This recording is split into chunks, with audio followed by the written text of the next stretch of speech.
আজকের আজকের যে ওয়াইন্ডিং সম্পর্কে বলবো, আমরা অনেকেই ঘাবড়ে যাই যখন আমাদের স্ট্যাটর বা কোর এগুলোর মাপটা অনেক পাতলা হয়। যখন আমাদের কোরের মাপ পাতলা হয় আমরা তখন অনেকটাই ঘাবড়ে যাই যে কত টার্নস দেবো, কত নম্বর তার ব্যবহার করব, গেজ টার্নস নিয়ে ঘাবড়ে যাই। ঘাবড়ানোর কিছু নেই। আমরা কিন্তু আজকের এই ভিডিওতে 12 mm এর নিচে কম করে ওয়াইন্ডিং ডাটা আলোচনা করছি।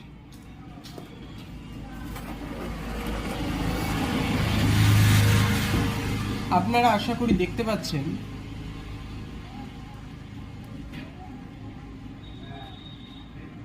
এগারো mm,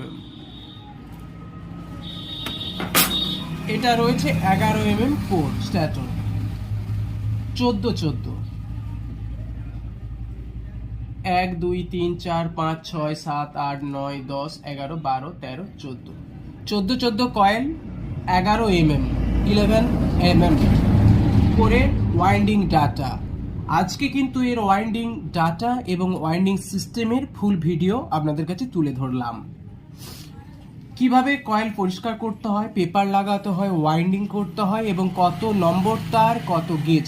আজকের ভিডিওটা অ্যালুমিনিয়াম ওয়াইন্ডিং করব এবং কপার ওয়াইন্ডিং দুটোই দেখাবো আজকের ভিডিওতে, টার্নস, গেজ, সমস্ত কিছু। ভিডিওটি দেখতে থাকুন, স্কিপ না করে। ভালো লাগলে সাবস্ক্রাইব করবেন, লাইক করবেন, কিছু জানার থাকলে কমেন্টে জানাবেন। চলুন।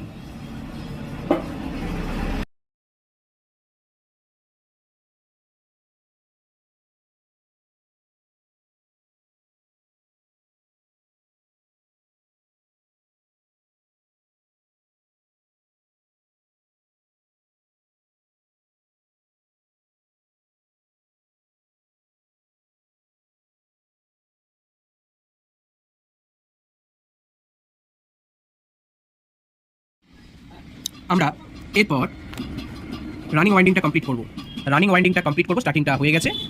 এই কোডটাতে আমরা রানিং ওয়াইন্ডিং করে ফেলেছি। এরপরে খুব ইম্পর্টেন্ট যে পয়েন্ট, এই অ্যালুমিনিয়াম ওয়াইন্ডিংয়ে লুপটা কীভাবে তুলবেন, সেই লুপ কানেকশনটা খুব ইম্পর্টেন্ট, দেখতে থাকুন। সবথেকে গুরুত্বপূর্ণ যে বিষয়টি, সেইটি হলো আজকের এই ওয়াইন্ডিংটা অ্যালুমিনিয়াম ওয়াইন্ডিং।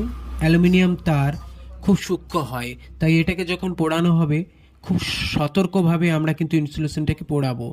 তারপরে এই শিরিষ কাগজে করে সূক্ষ্মভাবে পরিষ্কার করে নেব। তারপরে আমরা যে লুপ তার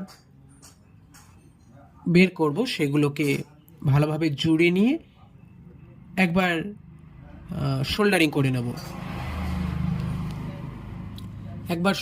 করে নেব, যাতে লুজকোণটা কিছুটা কমে। তারপরে সুন্দরভাবে আমরা গ্লাস টিউব দিয়ে জোড়া মুখগুলোকে ঢেকে সুতো দিয়ে টেপিং করে তারপর লুপটাকে তুলে নেব। আর আমার ভিডিওর ভেতরেই সমস্ত ডাটা দেয়া রয়েছে। ভালো লাগলে সাবস্ক্রাইব করবেন। ধন্যবাদ।